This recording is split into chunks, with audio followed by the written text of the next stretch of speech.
ओम शांति। आज हम 9 जनवरी 75 की अव्यक्तवाणी सुनते हैं। आज की वाणी का सार है, इंतजार की बजाय इंतजाम करो।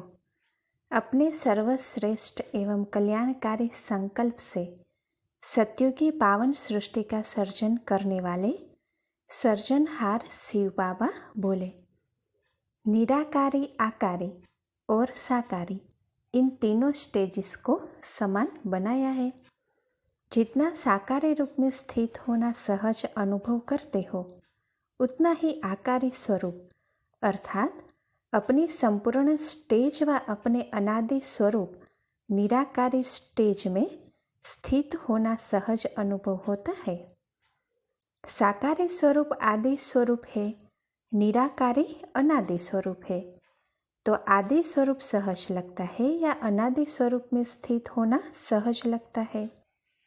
वह अविनाशी स्वरूप है और साकारी स्वरूप परिवर्तन होने वाला स्वरूप है। तो सहज कौन सा होना चाहिए? साकारी स्वरूप की स्मृति स्वतः रहती है या निराकारी स्वरूप की स्मृति स्वतः रहती है, या स्मृति लानी पड़ती है? मैं जो हूँ, जैसा हूँ, उसको स्मृति में लाने की क्या आवश्यकता है? अब तक भी स्मृति स्वरूप नहीं बने हो? क्या यह अंतिम स्टेज है या बहुत समय के अभ्यासी ही अंत में इस स्टेज को प्राप्त कर पास विद आनर बन सकेंगे? वर्तमान समय पुरुषार्थियों के मन में यह संकल्प उठना कि अंत में विजयी बनेंगे व अंत में निर्विघ्न और विघ्न विनाशक बनेंगे, यह संकल्प ही रॉयल रूप का अलबेलापन है, अर्थात रॉयल माया है। यह संपूर्ण बनने में विघ्न डालता है। यही अलबेलापन सफलता मूर्त और समान मूर्त बनने नहीं देता है। दूसरा संकल्प, विनाश की घड़ियों की गिनती करते रहते हो ना, सोचते रहते हो कि क्या होगा, कैसे होगा, या होगा कि नहीं होगा। यह सीधा स्वरूप नहीं है, यह है सीधा संशय का रूप। इसलिए सीधा शब्द न बोल रॉयल शब्द बोलते हैं कि क्या होगा, कैसे होगा। इस स्वरूप से सोचते हो। जितना समय समीप आ रहा है, उतना स्वयं को सत्युग के देवी देवताओं की विशेषताओं के समीप बना रहे हो। विनाश किसके लिए होगा, किनके लिए होगा, यह जानते हो? तीव्र पुरुषार्थियों व संपूर्ण बनने वाली आत्माओं के लिए संपूर्ण सृष्टि व सतो प्रधान प्रकृति की प्रारब्ध भोगने के लिए विनाश होना है। तो विनाश की घड़ियां गिनती करने रहना चाहिए या स्वयं को संपूर्ण सतो प्रधान बनाने के लिए बाप समान क्वालिफिकेशन को बार बार गिनती करना चाहिए। विनाश की घड़ियों का इंतजार करने की बजाय तो स्वयं को अभी से संपन्न बनाने और बाप समान बनाने के इंतजाम में रहना चाहिए। परंतु इंतजार में ज़्यादा रहते हो। प्रारब्ध भोगने वाले ही इंतजार में रहते हैं, तो अन्य आत्माएं जो साधारण प्रारब्ध पाने वाली है, उन तक भी सूक्ष्म संकल्प पहुंचाते हो। रिजल्ट में मेजॉरिटी आत्माएं यही शब्द बोलती है कि जब विनाश होगा तब देख लेंगे, जब प्रैक्टिकल प्रभाव देखेंगे तब हम भी पुरुषार्थ कर लेंगे। क्या होगा, कैसे होगा, यह किसको पता?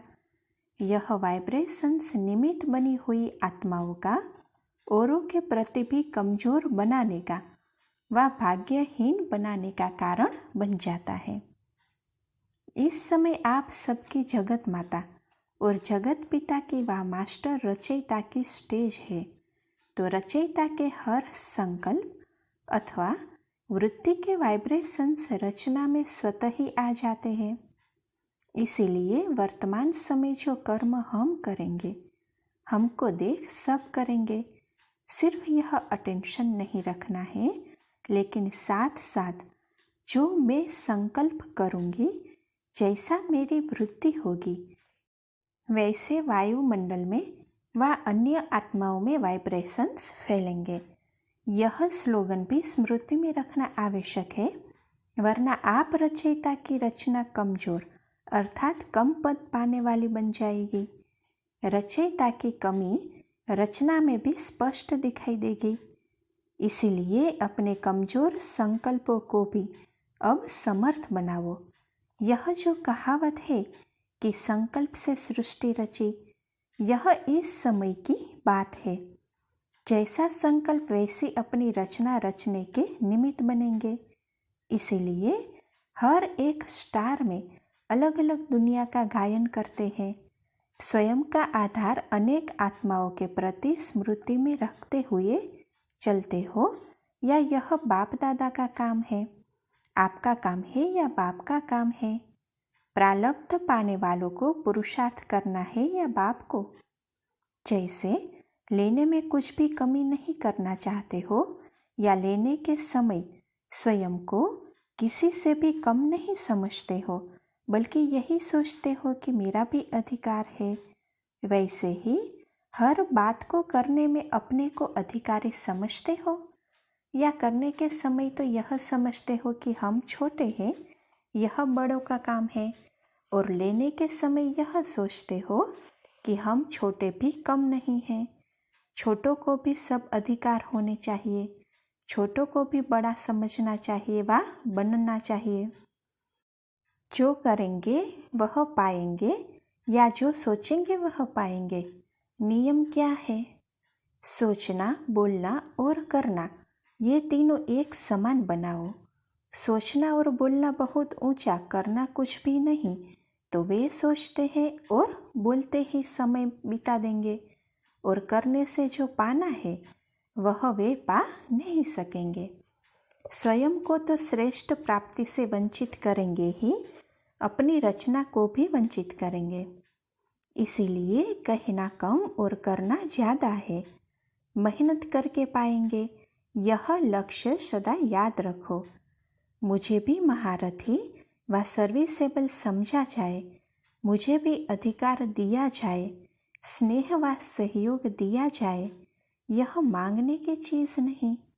श्रेष्ठ कर्म, श्रेष्ठ वृत्ति और श्रेष्ठ संकल्प की सिद्धि स्वरूप में यह सब बातें स्वतः ही प्राप्त होती है। इसलिए इन साधारण संकल्पों में या व्यर्थ संकल्पों में भी समय व्यर्थ न गवाओ। समझा?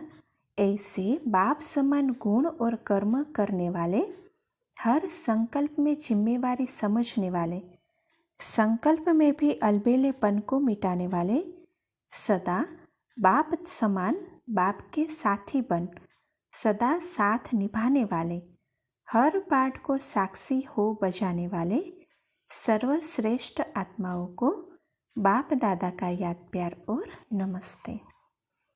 अभी इस वाणी का सार सुनते हैं। पहली पॉइंट है, जितना साकारी रूप में स्थित होना सहज अनुभव होता है, उतना ही आकारी स्वरूप अर्थात अपने संपूर्ण स्टेज में और उतना ही अपनी निराकारी अनादि स्टेज में स्थित होना सहज अनुभव होना चाहिए। दूसरी पॉइंट, यह याद रखना है कि जैसा संकल्प मैं करूँगी और जैसे मेरी वृत्ति होगी, वायुमंडल में वैसे ही वाइब्रेशंस फैलेंगे। तीसरी पॉइंट है, विनाश की घड़ियाँ गिनती करने की बजाय स्वयं को संपूर्ण बनाने की और बाप समान क्वालिफिकेशंस की बार बार गिनती करो। चौथी पॉइंट, कहना कम है, करना ज़्यादा है। पांचवी पॉइंट, सोचना, बोलना और करना तीनों एक समान बनाओ। अच्छा, ओम शांति।